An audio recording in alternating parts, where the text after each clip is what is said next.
और नीतीश कुमार जी ने कहा था मोदी जी को कि 20 से बड़का जैसे झूठा पी से पार्टी, बड़का झूठा पार्टी है। आज देखिए दोनों क्या है। और सतीश कुमार नहीं तो नीतीश कुमार कभी नहीं। मैं बिहार में ही बेहतर रोजगार के अवसर पैदा करना चाहता हूँ।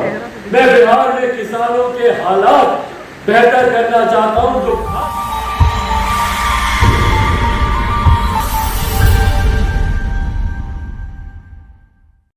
नमस्कार, मैं हूं आदम परवेज़ और मेरे साथ हैं बैजू कुमार सिंह जो प्रदेश अध्यक्ष हैं अति पिछड़ा प्रकोष्ठ के और लोजपा के। तो आइए, आज एक कार्यक्रम हुआ यहाँ पे मिलन समारोह का रविंद्र भवन में। तो यहाँ पे चिराग पासवान जी आए, लोजपा के राष्ट्रीय अध्यक्ष, और बहुत बेबाकी से उन्होंने बोला बिहार फर्स्ट, बिहारी फर्स्ट। बिहार पर कई मुद्दे उठाए, कई सवाल उठाए, एजुकेशन पे, शिक्षा पे उठाए, हॉस्पिटल पे उठाए, स्वास्थ्य पे उठाए और बहुत सारी चीज़ों पे उठाए। उनसे सीधा हम बात करते हैं बैजू कुमार सिंह साहब से। सिंह साहब, आपका स्वागत है राइट फॉर न्यूज़। आपको भी बहुत बहुत धन्यवाद। बताइए, आज जो चिराग पासवान जी आए मिलन समारोह में, जितना बात बोले उस पर आप रोशनी डालिए। कहते हैं कि आज के डेट में शिक्षा व्यवस्था बिहार में शिक्षा व्यवस्था अगर देखा जाए तो जो भी स्कूल में प्रिंसिपल है वो मात्र 2 डिजिट में है, यानी इकाई दहाई, सैकड़ा नहीं, इकाई दहाई। और देखा जाए तो शिक्षक से अगर आप वेलकम का या स्पेलिंग पूछ लीजिएगा और माँ सरस्वती का अगर आप नाम लिखने के लिए कहिएगा बोर्ड पे, तो आप लोग खुद देख चुके हैं। और रहा जाए बेरोजगारी, जो आजकल अग्निपथ चल रहा है, अग्निपथ में आपको क्या गारंटी कि 4 साल के बाद उसको आप नौकरी दीजिएगा। हम नहीं कह रहे भाई आप नौकरी लेकिन आप नौकरी दे दीजिएगा। लेकिन जो पीछे से जो 15 साल 18 साल जो आर्मी के जो लोग जो रिटायर कि जो जॉब करके जो आदमी रिटायर हो गया है, वो आदमी को अब तो अभी तक भटक रहा है। वो लोग अभी कंपनी जो प्राइवेट लिमिटेड है वो भी नहीं पूछ रहा है। तो जो फिर 4 साल के बाद इतना संख्या में आप उन लोग को जॉब कहाँ से याद दीजिएगा। ये तो देश के सुरक्षा के पर वो तो बहुत बड़ा संकट आ जाएगा, क्योंकि 4 साल के बाद वो क्या करेगा, आतंकवादी बनेगा। आतंकवादी का उसको आप ट्रेनिंग दे रहे हैं 6 महीना। आप ही देश के सुरक्षा पर सबसे बड़ा संकट। लेकिन प्रधानमंत्री जी तो कह रहे हैं कि हम जो 4 साल की नौकरी दे रहे हैं इससे लड़कों का भविष्य बहुत बेहतर होने वाला है। कोई भविष्य बेहतर होने वाला नहीं है। और हम कहते हैं बिहार पे जो अभी भी भूदान या कमेटी का 2,33,000 एकड़ जमीन जो भी बचा हुआ है आवंटित जो बांटने के लिए, उस पर डॉक्टर निर्मला देशमुख पांडे जो पार्लियामेंट मेंबर थी, उनके बाद इस पर कोई आदमी ध्यान नहीं दिया। उनके पर निधन के बाद ये भूदान या कमेटी आपको संत विनोबा भावे के बाद डॉक्टर निर्मला देश पांडे संभाले। उसके बाद बिहार में मोदी जी ने कहा है कि हमारी योजनाओं को लोग समझे नहीं। ये जो अग्निपथ योजना है इसको लोग समझे नहीं और समझने से पहले ही तोड़फोड़ और हंगामा कर दिए। विपक्ष का चाल है। मान लिया हम नहीं समझे, 100 आदमी ने समझा, भाई लाखों में तो एक आदमी तो उसमें क्या समझता। आपका कैसा योजना है जो कि लाखों आदमी आपका योजना को समझ नहीं पा रहा है। यानी कि सबसे अधिक समझदार आप हैं, बाकी सब बेवकूफ़ है। आपका कहने का मतलब 1 लाख आदमी, 2 लाख आदमी वो सब बेवकूफ़ है कि हम बोलते हैं तो मेरे बातों को नहीं समझता है। अरे हर हर मोदी, घर घर मोदी, ये तो भाई इसके अलावा दूसरा बीजेपी के कान में दूसरा बात सुनाई देता ही नहीं है। एक झूठ को वो खुद 100 बार बोलते हैं बीजेपी, और वो झूठ को लास्ट में वो खुद सच मान लेते हैं। तो ये थे बैजू कुमार सिंह, अति पिछड़ा प्रकोष्ठ के अध्यक्ष, और हमारे साथ और हैं, इनसे भी बात करते हैं। सर नमस्कार। नमस्कार सर, और आपका बहुत बहुत धन्यवाद वैरायटी चैनल के। मैं प्रदेश का सचिव हूँ लोजपा का, और मेरे पार्टी आदरणीय सतीश कुमार जी जो अभी राष्ट्रीय महासचिव है, अभी ज्वाइन किए इस पार्टी को 3 महीना पहले। और इससे पहले हम लोग कांग्रेस में ही थे। कांग्रेस छोड़ के चिराग जी के हाथ मजबूत करने के लिए आए हैं। और इस पर आने का 3 महत्व बिंदु है हम लोग का। सबसे पहले हमारे नेता जो हैं लोजपा का आदरणीय चिराग पासवान जी राष्ट्रीय अध्यक्ष जी, जो ने बिहार फर्स्ट, बिहारी फर्स्ट का एक नारा दिया है, और उसको पूरा करने के लिए हर जिला में, हर प्रखंड से, हर बूथ स्तर पर इसको चला रहे हो कि किस तरीक़ा से फर्स्ट बिहार को आगे बढ़ाया जाए। और मोदी जी के बारे में अगर हमसे पूछिएगा तो मैं सिर्फ इतना कहूँगा कि जब एक चाय बेचने वाला प्रधानमंत्री बन सकता है तो जो एक पढ़े लिखे इंसान है वो तो बहुत कुछ कर सकता है। अभी देखिए वो एक हम योजना नहीं, उसको एक स्कीम कहते हैं, अग्निवीर लाए हैं। इसके बाद वो शिक्षा वीर लावेंगे, उसके बाद स्वास्थ्य वीर लावेंगे, उसके बाद ना जाने कौन कौन वीर ही लावेंगे वो। इसका ढाक का 3 पात ही नतीजा होगा। और मोदी जी ऐसे सख्त है कि झूठ बोलने में माहिर है। उसका मैं 2 उदाहरण दूंगा। पहला उन्होंने कहा था कि भैया हमको अगर बना दो प्रधानमंत्री, कांग्रेस से घोटाला करने वाली के सरकार है, 2G घोटाला ना कौन जी 4G बहुत सी घोटाला वो बता दिए। और जिसके साथ आज उन्होंने सरकार चला रहे उनको 60 घोटाला के मालिक बताए थे आदरणीय नीतीश कुमार जी को। और नीतीश कुमार जी ने कहा था मोदी जी को कि 20 से बड़का जैसे झूठा पीछे पार्टी, बड़का झूठा पार्टी है। आज देखिए दोनों क्या है, एक DNA पे सवाल उठाता है, एक मने की अथी पर सवाल उठाता है कि बड़का झूठा है। और मीडिया का जो कुछ लोग हैं, सब मेरा बंधे को नहीं कहूँगा, मीडिया के कुछ ऐसे लोग हैं कि हाई पैसा करने के चक्कर में मोदी के साथ में है, देश को दम रसातल में ले गई है। जिसे अभी देखिए कि स्कीम आया है, उसको मैं नहीं कहूँ। ये स्कीम को अगर ध्यान से आप देखिए तो इसमें 2 कमी निकलेगा आपको। पहला कि जो भी युवा अभी 6 महीना की ट्रेनिंग देंगे, जो कि आपको मिलिट्री का ट्रेनिंग ऐसा है सर कि 4 साल की ट्रेनिंग होती है। बहुत सारे उसमें फंक्शन है कि उसको आपको कमांडो है, बहुत सारे चीज़ है। मैं उतना विशेष में नहीं जाना चाहूँगा। मैं सिर्फ इतने कहूँ कि मोदी जी आगे करते हैं, पीछे फिर हटते हैं। और नीतीश कुमार जी कुर्सी बचाने के चक्कर में वो कभी हाँ कभी ना, जैसे अभी आपने देखा होगा, वो बेचारे दबाव बनाने के लिए जाते हैं अगर उनके पास, विपक्ष के नेता के पास, तो कहता है देखो वो पैदल गए। मैं नीतीश कुमार के कहीं गलती नहीं मानता हूँ। सारा लड़ाई के जरिए मोदी जी हैं। अगर शिक्षा नीति ठीक कर देते तो आज बिहार बढ़िया।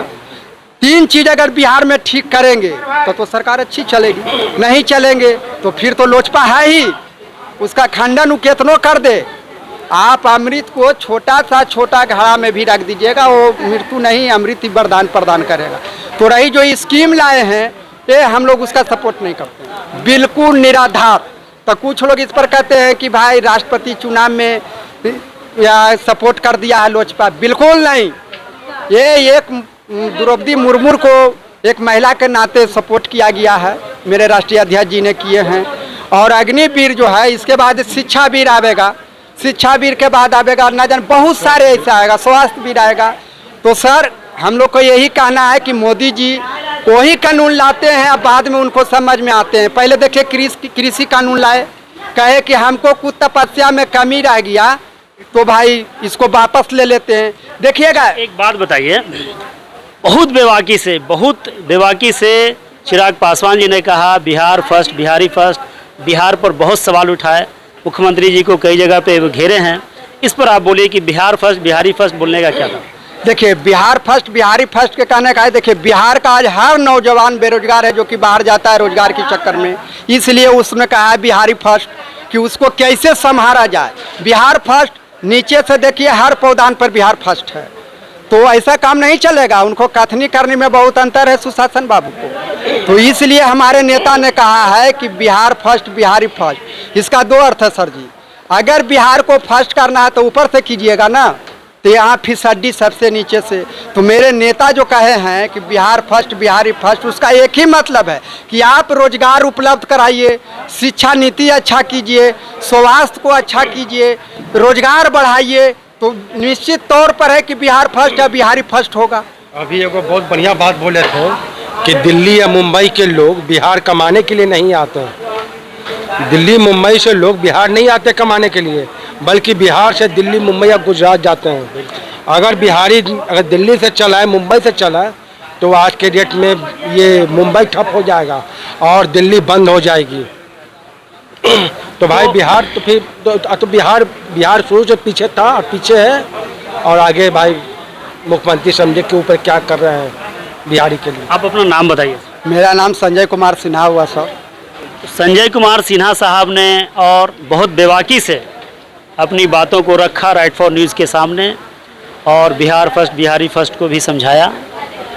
और इस तरह से आज लोजपा का कार्यक्रम यहाँ पे रविंद्र भवन में चला। हमारे साथ हैं प्रतिमा कुमारी जी, जो लोजपा की नई सदस्य हैं, पहले किसी और पार्टी में थी लेकिन आज इस पार्टी में। आइए इनसे बात करते हैं।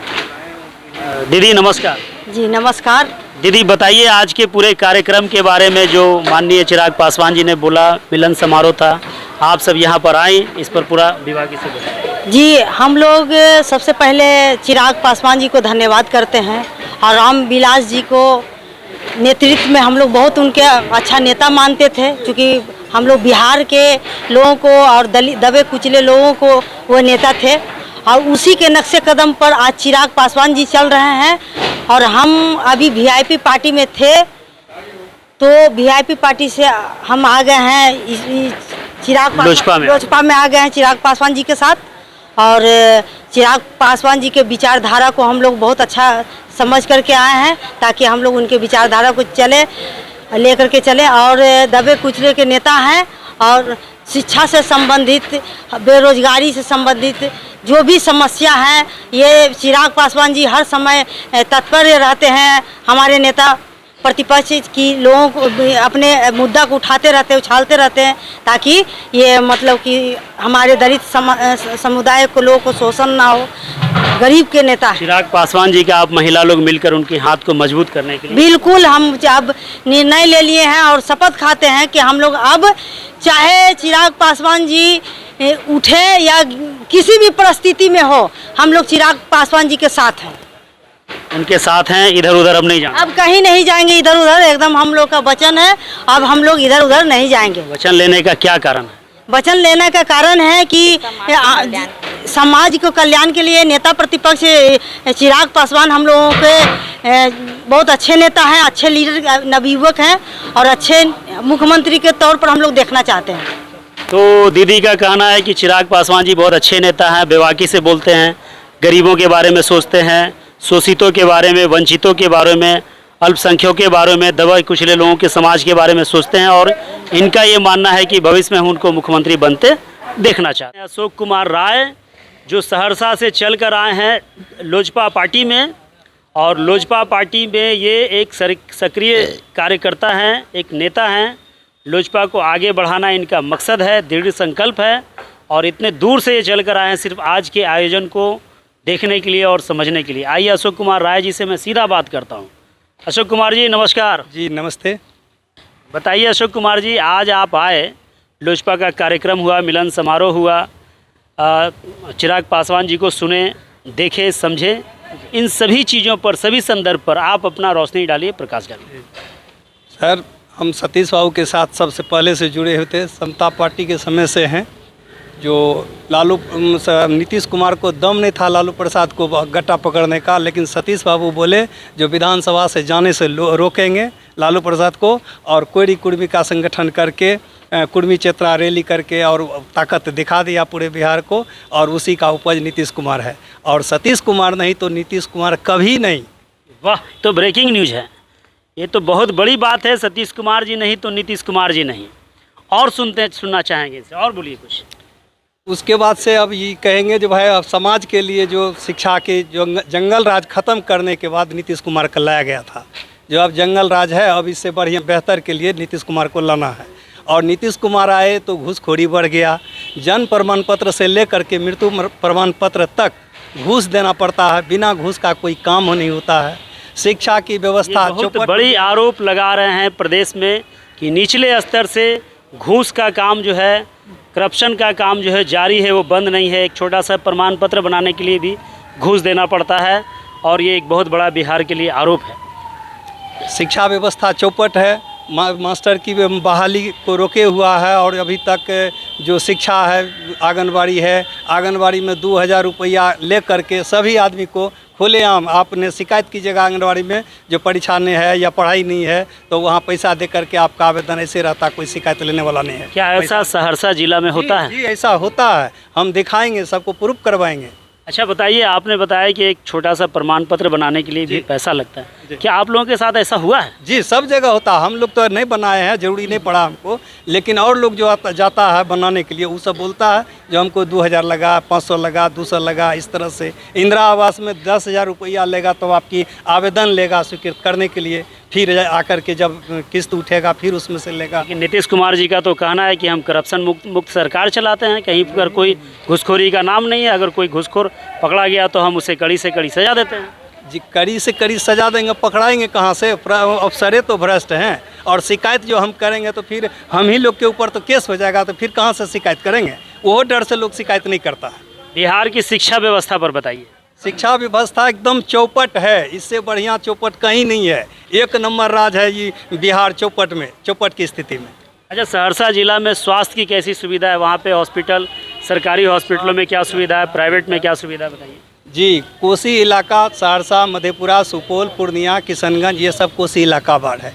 अति पिछड़ा बहुल क्षेत्र है, यहाँ की जनसंख्या बहुत अधिक है, और बाढ़ की पानी आने से और फिर सूख जाता है, फिर गंदगी होता है, इससे प्रभावित होता है, अधिक बीमारी वहाँ फैलता है, जिसका समुचित व्यवस्था नहीं है। और दिल्ली पंजाब जाने के लिए लोगों को उतना पैसा नहीं है जो हम बाहर स्टेट में जा कर के इलाज कराएंगे। हम आप लोग के माध्यम से कहेंगे जो एगो सहरसा में PMCH वहाँ बन जाए, तो इसके लिए हम बहुत बहुत धन्यवाद कहेंगे आपके। अशोक कुमार राय जी का कहना है कि बाढ़ का पानी आता है, उससे पूरा इलाका बाढ़ से ग्रस्त हो जाता है, फिर बाद में पानी सूखता है, इससे महामारी बढ़ती है, बीमारियां बढ़ती है।